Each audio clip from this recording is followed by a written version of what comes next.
Okay, तो आज का आपका टॉपिक है valence bond theory. Valence bond theory से रिलेटेड अपन 10 इंपॉर्टेंट क्वेश्चन देखने वाले हैं और इस लेक्चर में जितने भी मैं इंपॉर्टेंट क्वेश्चन बता रहा हूँ 10 उसी टाइप के आपको सारे क्वेश्चन नीट में मिलेंगे, ये मेरी गारंटी। ठीक है, बड़ा इंपॉर्टेंट टॉपिक है क्योंकि इससे आपको 2 क्वेश्चन तो मिनिमम आने ही आने हैं वीबीटी से।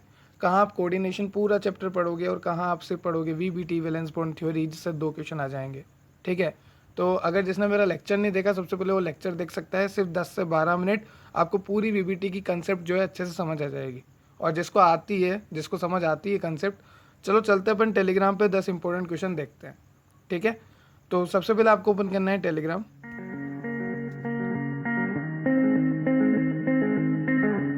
तो सबसे पहले मैं बता दूं, जिसने अभी तक टेलीग्राम चैनल को ज्वाइन नहीं किया, आप टेलीग्राम चैनल को ज्वाइन कर सकते हो। डिस्क्रिप्शन में आपको लिंक मिल जाएगी। ठीक है, टेलीग्राम से ज्वाइन होने का आपको फ़ायदा क्या है, आपको यहाँ पे सारे इंपॉर्टेंट क्वेश्चन मिल जाएंगे। आप जब चाहो जब सॉल्व कर सकते हो। ठीक है, टॉपिक का नाम, क्वेश्चन नंबर, क्वेश्चन और आपको सारे ऑप्शन मिल जाएंगे। जब आपका मन हो आप सॉल्व कर सकते हो। यहाँ पे आपको सारे लेक्चर के शॉर्ट नोट्स अवेलेबल होंगे, नीट के लिए, आईसीआर के लिए, जेट के लिए, एम्स के लिए। खैर अब एम्स और नीट तो कॉमन हो गया, तो जितने भी कॉम्पिटेटिव एग्जाम है आपको सारे क्वेश्चंस और नोट्स यहाँ पे मिल जाएंगे। साथ में पर्सनल गाइडेंस भी मिलेगा और नीट की सारी अपडेट्स भी। तो आपको ज़रूर ज्वाइन करना है टेलीग्राम से। ठीक है, तो अपन चलते हैं क्वेश्चन नंबर 1 पे वीबीटी के और सॉल्व करना स्टार्ट करते हैं।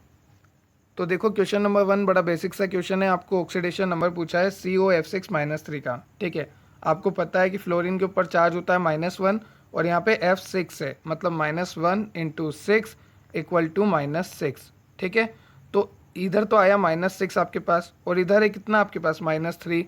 ठीक है, इक्वल टू के साइड, इधर की साइड आपके पास -3 है। अब ये -6 जब इधर आएगा तो एक बात बताओ, जब -6 इक्वल टू के इधर आएगा तो +6 हो जाएगा और इधर है -3, तो +6 और -3 कितना होता है +3। आंसर जाएगा +3, मतलब लास्ट ऑप्शन। तो इस तरह से आप ऑक्सीडेशन नंबर किसी का भी निकाल सकते हो। चलो चलते हैं क्वेश्चन नंबर 2 पे। क्वेश्चन नंबर 2 में आपसे पूछा है कि COF6-3 का इलेक्ट्रॉनिक कन्फिगरेशन। तो देखो ध्यान से सुनना, कैसे निकालोगे। COF6-3 का आपको पूछा है। सबसे पहले आपको ये देखना है कि इलेक्ट्रॉनिक कन्फिगरेशन हम निकाले कैसे। आपको पूछा है CO का। ठीक है, तो सबसे पहले आपको यहाँ पे डिसाइड करना है कि सेंट्रल मेटल एटम क्या होगा। तो सेंटर में कौन आएगा, CO, बीच में तो CO ही आएगा और 6 फ्लोरीन है, तो 1 2 3 4 5 6, कुछ इस तरह से स्ट्रक्चर बनेगी। आपको पूछा है इलेक्ट्रॉनिक कन्फिगरेशन। तो देखो CO का नंबर क्या होता है, साइंस, टीचर, विनीता, क्रुगनी, मन, फे, को, नी। ठीक है, तो फे को मतलब आयरन के बाद आ रहा है कोबाल्ट। ठीक है, तो 3d7 4s2 इसका होना चाहिए। ठीक, अब यहाँ पे क्या हो रहा है, आपको पूछा इलेक्ट्रॉनिक कन्फिगरेशन। तो देखो F6 है और -3 है। F6 है तो -1 × 6, क्योंकि फ्लोरीन का -1 होता है चार्ज, तो -6। ठीक है, और इधर की साइड क्या है -3 और ये -6 इधर आएगा तो +6 हो जाएगा, तो +6 -3, तो इसका आंसर आ जाएगा +3। अब +3 आंसर आया, मतलब +3 मतलब 3 इलेक्ट्रॉन निकालने हैं, तो 2 तो S में से निकाल दो, 1 निकाल दो इसमें से। ठीक है, तो आंसर बच जाएगा सिर्फ और सिर्फ 3d6। कैसे बचा, क्योंकि ऑक्सीडेशन नंबर आया +3, मतलब आपको 3 इलेक्ट्रॉन निकालने हैं। नॉर्मल कन्फिगरेशन 3d7 4s2, तो आपको 3 निकालने थे, 2 S में से निकाल दिए, 1 इसमें से निकाल दिया, बचा 3d6। आंसर जाएगा 3d6। ठीक है, तो इस तरह से क्वेश्चन सॉल्व करना है। इसके लिए आपको पीरियोडिक टेबल कंप्लीट होनी चाहिए। ठीक है, और एक वीबीटी कंप्लीट होनी चाहिए। जिसकी नहीं है, मैंने दोनों लेक्चर की लिंक जो है दे रखी है, या फिर आप मेरे प्लेलिस्ट जो है चेक कर सकते हो। पहले दोनों कंप्लीट कर लो, 15 से 20 मिनट में दोनों कंप्लीट हो जाएगी, तो फिर आपको फ़ायदा ही फ़ायदा है, टिप्स पे क्वेश्चन कर लोगे। चलो नेक्स्ट क्वेश्चन देखते हैं, क्वेश्चन नंबर 3। तो देखो क्वेश्चन नंबर 3 तो बहुत सिंपल है। आपको पूछा है ये कंपाउंड है COF6-3, इसका कोऑर्डिनेशन नंबर बता दो। तो कोऑर्डिनेशन नंबर ये होता है, सीधा आपको याद रखना है कि कितना अटैच है। ठीक है, कितना सेंटर मेटल से अटैच है। मान लो सेंटर मेटल है CO, तो इससे कितना फ्लोरीन अटैच है 6, तो आंसर जाएगा कोऑर्डिनेशन नंबर हुआ 6। पर यहाँ पे आपको डायरेक्ट नहीं पूछा, यहाँ पे आपको पूछा कि कोऑर्डिनेशन नंबर 6 है तो हाइब्रिडाइजेशन क्या होगा। तो आपको पता है कि 2 का होता है SP, 3 का होता है SP2, ठीक है, 4 का होता है SP3, 5 का होता है SP3D, ठीक है, और 6 का होता है SP3D2। तो ये रहा आंसर SP3D2। अच्छा सर, D2 SP3 क्यों नहीं गया। ठीक है, SP3D2 क्यों गया, अंदर वाला इलेक्ट्रॉन क्यों काम नहीं आया, अंदर वाला डिब्बा क्यों काम नहीं आया, डी वाला क्यों काम नहीं आया, SP3D2 ही क्यों गया आंसर। देखो मैं कहना क्या चाहता हूँ, जब अपन को पता है कोऑर्डिनेशन नंबर 6 है, 6 का मतलब होता है SP3D2। ठीक है, तो सर ये ऐसे भी तो हो सकता था D2 SP3, पर ये नहीं होगा क्यों नहीं होगा ऐसे? क्योंकि यहाँ पे है फ्लोरीन जो कि एक वीक लिगेंड है और ये अंदर की साइड अटैक नहीं कर पाता, इसलिए हम इसको बाहर का बाहर ही निपटा देते हैं। तो आंसर जाएगा sp3d2। ठीक है, आंसर जाएगा first option. Now next question, question number 4। Question number 4 में आपको पूछा है कि हंट्स रूल को कौन फॉलो करता है। तो देखो, दो तरह की लिगेंड होते हैं, एक तो होगा स्ट्रॉन्ग लिगेंड, एक होगा वीक लिगेंड। स्ट्रॉन्ग लिगेंड जो किसी की नहीं सुनेगा, वीक लिगेंड जो है सुन लेगा, समझ लेगा। ठीक है, तो हंट रूल को वही फॉलो करेगा जो वीक होगा, सिर्फ और सिर्फ वीक लिगेंड फॉलो करता है, क्योंकि स्ट्रॉन्ग तो अपनी मनमानी करेगा, तो स्ट्रॉन्ग तो नहीं होगा। यहाँ पे भी स्ट्रॉन्ग है नहीं, यहाँ पे नॉन ऑफ देम जो कि जाएगा ही नहीं। आंसर जाएगा वीक लिगेंड जो है फॉलो कर लेता है हंट्स रूल को, क्योंकि वो हंट्स रूल को मानता है, पर जो स्ट्रॉन्ग लिगेंड होता है वो किसी की नहीं चलने देता। ठीक है, now next question, question number 5। Question number 5 बहुत सिंपल क्वेश्चन है, आपसे सिर्फ एक ऑर्डर पूछा है। ठीक है, तो देखो इसमें कैसे करना है आपको। मैंने लेक्चर में भी बताया था कि आपको स्ट्रॉन्ग लिगेंड का ऑर्डर याद रखना है। सबसे आगे होगा CO, फिर CN, फिर NO2, फिर EN।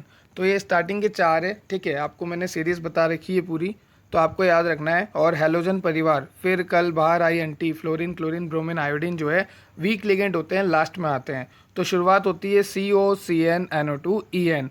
तो सबसे ज़्यादा CO, फिर CN, फिर NO2, फिर EN। आंसर जाएगा ऑप्शन 1। इस तरह से आपको सीरीज़ याद रखनी है, जो कि मैंने लेक्चर में बता रखी है और NCERT में भी है। चलो नेक्स्ट क्वेश्चन देखते हैं, क्वेश्चन नंबर 6। क्वेश्चन नंबर 6 में आपको पूछा है कि NiCN4-2 की इलेक्ट्रॉनिक कन्फिगरेशन। ठीक है, देख लेते हैं। साइंस टीचर विनीता क्रुगनी मन फे को नी, कौन सा नंबर पे आ रहा? 1 2 3 4 5 6 7 8, 3d8 4s2। कैसा जाएगा इसका इलेक्ट्रॉनिक कन्फिगरेशन? 3d8 4s2। अब सबसे पहले आपको ऑक्सीडेशन स्टेट निकालनी है। तो CN के ऊपर चार्ज होता है -1, -1 इंटू 4, -4। ठीक है, और ये -2 उधर की साइड है, इक्वल टू के उस तरफ। ठीक है, अब ये -4 जब इधर आएगा तो हो जाएगा +4, और +4 और यहाँ पे पहले से क्या है -2, तो आंसर जाएगा +2। ठीक है, मतलब 2 इलेक्ट्रॉन निकालने हैं, तो ये S के 2 इलेक्ट्रॉन निकाल देंगे अपन, बचेगा सिर्फ और सिर्फ 3d8, तो आंसर जाएगा 3d8। इस तरह से क्वेश्चन होते हैं, आप चाहो तो डबल भी देख सकते हो इसको।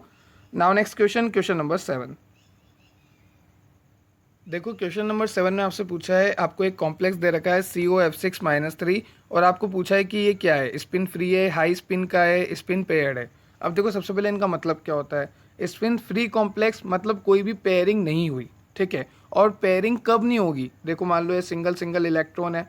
ठीक है, कोई दादा आएगा, कोई स्ट्रॉन्ग लिगेंड आएगा तो इनकी पेयरिंग करा देगा, पर कोई स्ट्रॉन्ग लिगेंड नहीं आएगा, कोई वीक लिगेंड आएगा तो इनकी पेयरिंग करा पाएगा क्या? नहीं करा पाएगा। तो वो स्पिन से फ्री रहेंगे, मतलब हाई स्पिन के रहेंगे। ठीक है, दोनों बात एक ही हो जाएगी कि वो स्पिन से फ्री रहेंगे, हाई स्पिन के रहेंगे। High spin in the sense जितने अनपेयर्ड इलेक्ट्रॉन पहले थे, लिगेंड अटैक कर ले भले तो भी उतने के उतने ही अनपेयर्ड रहेंगे, क्योंकि लिगेंड में दम ही नहीं है।